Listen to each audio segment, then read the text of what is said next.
Good morning and welcome to Reyker's special report on the UK budget and the Fed meeting.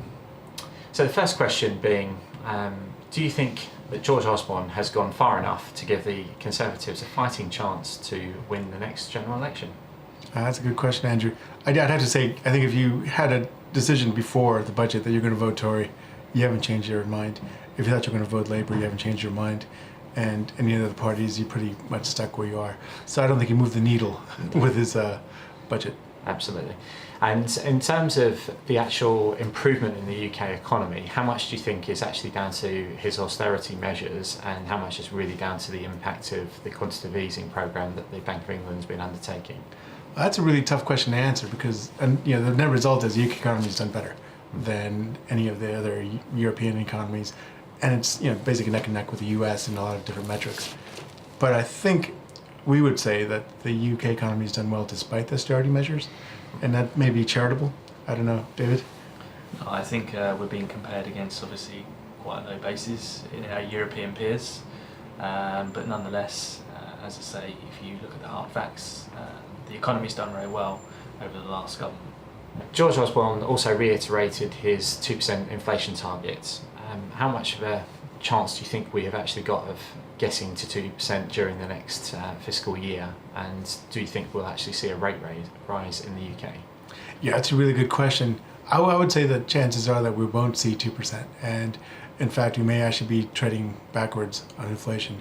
Bank of England's kind of signaled that already. And I think Bank of England minutes, which more or less suggested the strong pound could be having more of an impact than they were thinking, along with the soft oil price, could actually see us stay below, let's say, 1% to be nice, drifting towards zero, maybe even negative. Yeah. So the answer is not likely from our point of view anyway. Yeah, I agree with you, Joe. Actually, I think the 2% target is more of a nostalgic level and rather optimistic than actual going to be reached. So certainly, I think, as I say, I'm agreeing with Jerry on this one. I mean, from a stock point of view, what sectors do you think were the real winners and losers from yesterday? Yeah, we were just talking about that. And I think in terms of the losers, I'll take those and you take the winners? Yeah, of course. Okay, so losers, banks. It looks like the Chancellor's raiding the piggy bank again, and it's an easy target. Why not?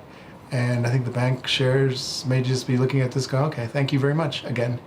And the other side of it, the UK has made it quite clear that they want to sell their holdings. So that's always going to put a little bit of pressure on the upside. Whenever you see share prices start to drift higher, everybody's going to be saying, okay, at which stage do they come in and sell? I mean, do you think, though, that, for example, in respect of the Lloyd's share sales that was mentioned again, another 9 billion to go, do you think the government is likely, given the fact that they're now starting to pay a dividend, to make a sizable return on their investment, or do you think the price will just remain depressed until such time as the government are effectively out? Okay, that's a really good question. I think ideally the government will make a nice return. I don't think they're going to do what the US did, though, where the US announced that they had pretty healthy returns from all their holdings. So I think the government will be lucky to break even. And that's, again, being charitable. Yeah. And again, no mention of anything to do with the RBS stake, any likelihood of so I think it's some way away from where we are on that one, isn't it? I think so, yeah.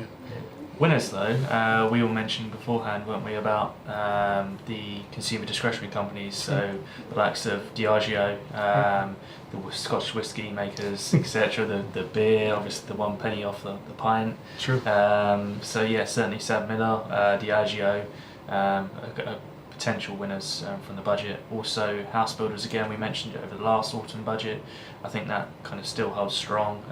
They introduced this help to buy ISA for first-time buyers. Again, house builders building new builds, that could benefit them. I think increased numbers over the next government. Perhaps not instant, but nonetheless, we saw a bit of an uptick in those stocks yesterday, and continue on with this morning as well. Yeah, that's something we've been looking at for a while. I think you're right. It's one of those things where it's a nice little tailwind. Sure. And in respect of the tax cuts on oil, do you think that'll have a positive effect on oil companies now that they've obviously been so depressed due to the fall in oil prices? Do you think it'll have any sort of positive impact on them? That's a really tough one. I think it's the price of oil that really hurts the day-to-day trading. Yeah, I think it perhaps helps to cushion the blow, but I don't actually think it will be a massive benefit to the North Sea drillers. I think there's obviously cheaper oil out there. So obviously the North Sea perhaps won't get the full benefit of that.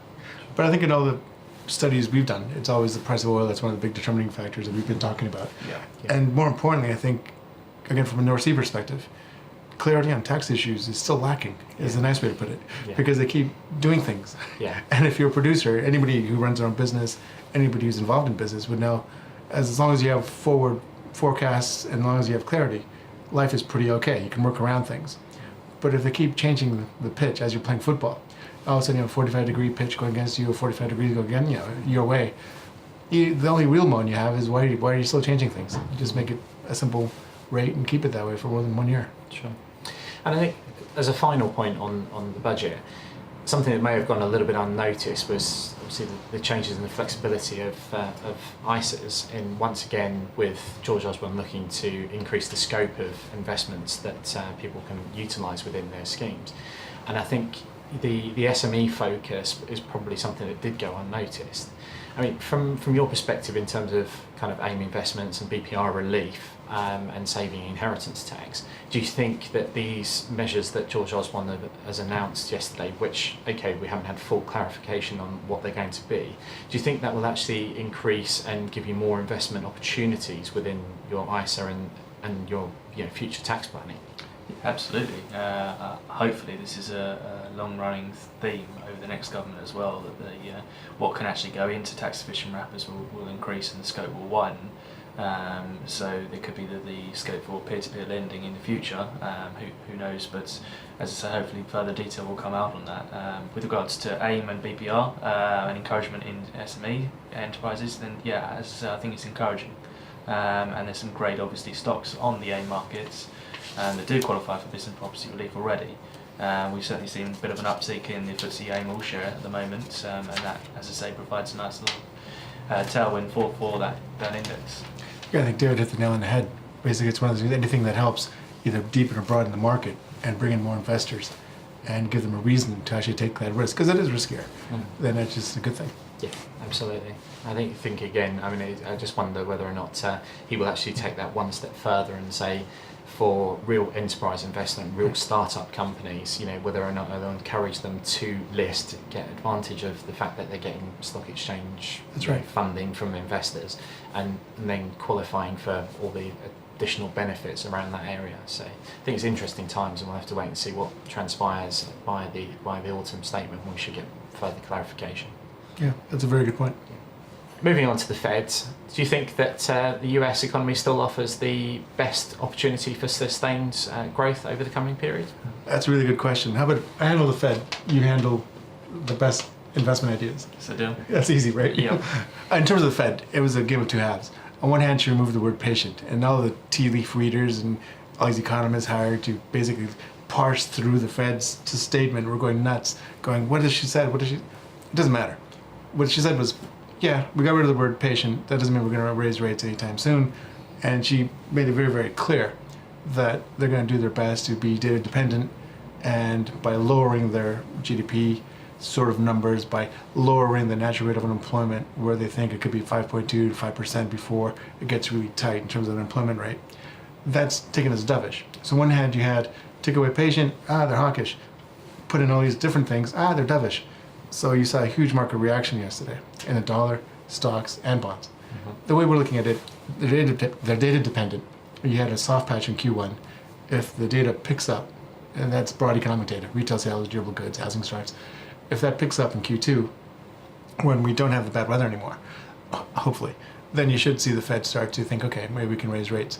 More importantly, though, I think if the unemployment rate drops from 5.5 to around 5.3%, the Fed will go at the next meeting. I think 5.2 to 5, that's fine. They don't want to be at zero rates going into the natural rate of unemployment floor. Inflation, they still have 2% forecasts. I'd say don't wait until we get 2% forecast before you think they're going to raise rates. I think they're going to raise rates way ahead of that time. Now, I know, Gerry, you're a bit of a maverick on this. You actually think they're going to raise rates a lot higher than perhaps the market does. That's right. Where we're at with our portfolios, we're very much continuing on with our trend that we've been running since the previous quarter, and that's kind of go long on mid caps, so the Russell 2000 is a great example. We're also long on consumer discretionaries in the US. I mean, oil prices have taken a bit of a tumble the last week or so. They're back down, WTI about $43 a barrel. I think that's going to again have positive implications for the consumer discretionary. I think with unemployment coming down as well, that feeds into that.